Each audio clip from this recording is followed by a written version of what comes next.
There's something to be said about quality over quantity, because this was my best reading month this year, and I read the smallest amount of books. You could say it was my worst reading month, but I think it was my best. Also, we really see the return of fantasy. I am back in a fantasy era, which I think some of you probably missed. I don't think I will ever fall out of love with fantasy romance, so I'm hoping to have a more equal spread going forward, but I definitely had a love of some series that I was marathoning through this month. In September, I read a total of 6 books. I usually read around 10, so this does feel a little bit smaller, but if you've been watching my vlogs, you know I had a lot going on. My boyfriend and me got possession of our house, and we've been renovating it, and it's really just taken over my life, and I have not been reading, and even before then, I couldn't really focus on reading very much, so I definitely had a slower reading month because of that, and that's okay. Like, that's allowed to happen, and I do think October will also be a really slow reading month for me, which is a little bit sad because October is normally one of my best, just because I always want to get those spooky season reads in, but with house moving and then I go to New York, I'm assuming October will be a little slow. I read a total of 2,872 pages, which I typically read around 4,000 to 5,000, so again, that was a slower reading month for me, and that's okay. We're allowed to have those. As I said, I still think this is my best reading month. Well, okay, it gets a little controversial and dicey, and we'll get there. I'll get to why it could be my best reading month or could be my second best reading month. We'll see. Depends what you value more, I guess. That total page count comes out to an average of 96 pages a day. Typically, that's a lot closer to 200. As I said, it was slower. We're seeing the stats equal why. But the average page count of a book was 478 pages, which I actually think is pretty on par. My most read genre this month was fantasy. Very, very clearly fantasy. And for my star ratings, I read 0 5 stars, 6 4 stars. That's everything. So I read 0 3 stars, 0 2 stars, and 0 1 stars. I only read 4 stars this month. I did DNF 2 books, and I will go over those in here. I don't count my DNFs to the rest of my stats. They're like a little bit separate, just in my brain, that's how it works. So they're not added into like these star ratings or anything, or my average star rating for the month. And the September average star rating comes out to 4 stars on the dot, because I only gave out 4 stars, which is why technically speaking it's my best reading month, because it is my highest average star rating. We finally have a month that beat January. January has been the month to beat. The thing is, January had a load of 5 stars, so do I still think more fondly on January? Probably. So January probably still is my best reading month if I'm really thinking about it. But statistically wise, for that average star rating, which has been something I've been looking at, this month is, because my average star rating in January was 3.92, so it was close, but September did beat it. So quality over quantity, although January is kind of an iffy thing because I did read just a lot of 5 stars. Booktuber favorites really did me good in January. I'm very excited to see if it does it again this coming January. We're getting so close to that season of Booktube, and it is my favorite season. End of the year content and start of the year content, the best. Genre breakdown, I read 1 paranormal romance and I read 5 fantasies. And that's it for stats, so let's get right into the actual books that I read. I started the month off with my paranormal romance. I read Burn for Me by Alona Andrews. I gave this 4 stars. I just had a really good time with it. I read it pretty much in one sitting, and I just thought it was like a fun time read. I think I had complaints about it, but overall I just thought it was such an easy book to listen to. This is old school paranormal vibes. It's urban contemporary fantasy. We follow our main character who's in our world. Science has given people magical abilities in our world, and her family is private investigators. Her family's company was bought out by a bigger company at some point, and now that bigger company is coming calling and making her take a job that is going to be the death of her. But she has no choice. She has to say yes. They own all the rights pretty much. And so we watch her on this job, and she ends up getting some help from our love interest, who is also like big, bad, and brooding. I feel like there was a lack of character depth for me in this one. It felt very surface level. It felt very monster of the week. But at the same time, I had a really fun time following it, and I was intrigued by some of the world building. I just wanted more of that. I feel like what stopped me from giving this 5 stars was the characters, especially the love interest. I just never really connected to him. I felt like we didn't get a backstory. We didn't get a lot of character from him. He was kind of just one note, this cocky, funny, confident dude, but like I needed something else from him. I needed to see feelings and feel things. I also felt like it was a little lust forward in their romance. Not that they really act on it, but just it was very much like, you're hot, I want to bang you, and I don't love that in my books, without like the added depth and tension and yearning that comes with some of that sometimes when they can't. I enjoyed this. I enjoyed the mystery of it, trying to figure out what happened. I enjoyed the family dynamics in this because she does run a family business, this. I read this for my 5-star audit vlog where I was trying to see if I could predict my next 5-star, and I had a lot of fun with it. And so I gave it 4 stars and I was excited to continue the series. I don't have much to say. I feel like it was just like a fun time, vibey read. We're reading for vibes this year and the vibes were vibing. After that, I emotionally broke myself and I read The Battle Drum, which I also gave 4 stars. This almost was a 5-star. It just had a little bit of middle book syndrome. This is the second book in the Fire Ending series by Sara El-Arifi. I loved the first book. I gave the first book 5 stars. Emotionally devastated me. And to be honest, the second book did too. I just had more concerns with it because it was definitely a setup book. It was setting up the overarching plot, which I did enjoy getting, but I just found there was a little bit more journeying and I just wanted the plot to move forward a little bit. Our characters were separated and I cared about the characters that were back where we originally were, not necessarily what was happening in the new side of the world. So like I did have complaints about this, but overall I just think this is one of the most beautifully written series I've ever read. There's so much heart in it. There's so much depth. There's so much social criticism in it. We're following a world in The Final Strife, the first one, where there are 3 types of blood. There are the red bloods, which are top of society. There are the blue bloods, which are middle class. And then there are the clear bloods, which are lower class. Each type of blood also has prejudice against other bloods as you go down the hierarchy. It's really just like so well done with all the depth that was put into every single moment in this story. But we're following 3 characters, one from each blood type. The main story is that at one point the blue bloods decided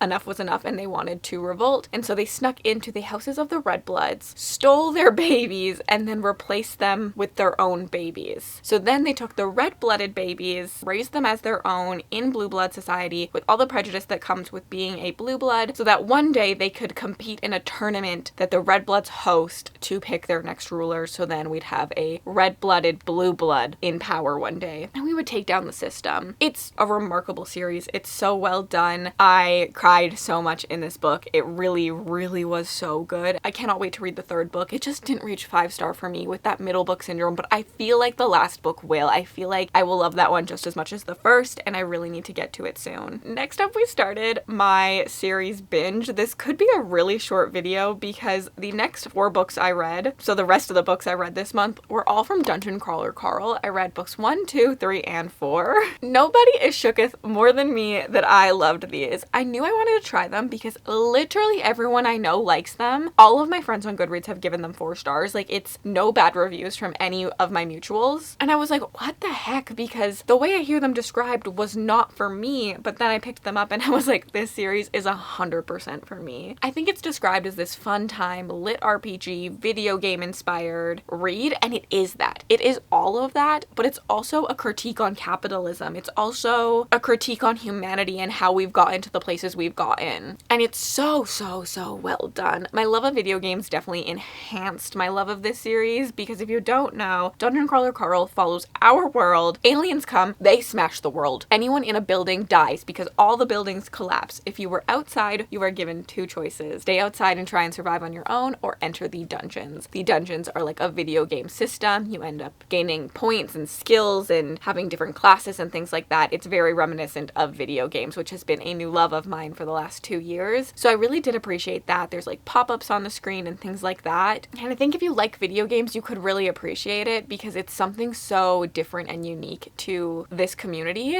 I mean, I'm sure there are other things like it. I haven't read a lot of lit RPG, but for me, this felt so new and refreshing, and I really, really enjoyed it for that aspect. But then as I got deeper and deeper into the series, just the capitalism critique really, really shines. The character development in these is outstanding. Someone commented on one of my posts comparing it to Robin Hobb, and honestly, it's different, but I see it. Just because you aren't always made to like love them. You aren't always made to think that they are great people. And I think that's so true to humanity. Am I always 100% of the time the best person I could be? Probably not. Do I make selfish choices? Yes. I think that is so real to who humans are, and I think that's something I love about really well written, like dystopian-ish. I think calling this dystopian is weird, but it does have a dystopian setting. It does have a critique on society the way dystopian does. So like it is kind of like it is, but the fantasy elements, the game elements, I think just make it feel so far removed from dystopian. What was I saying? I lost my train of thought.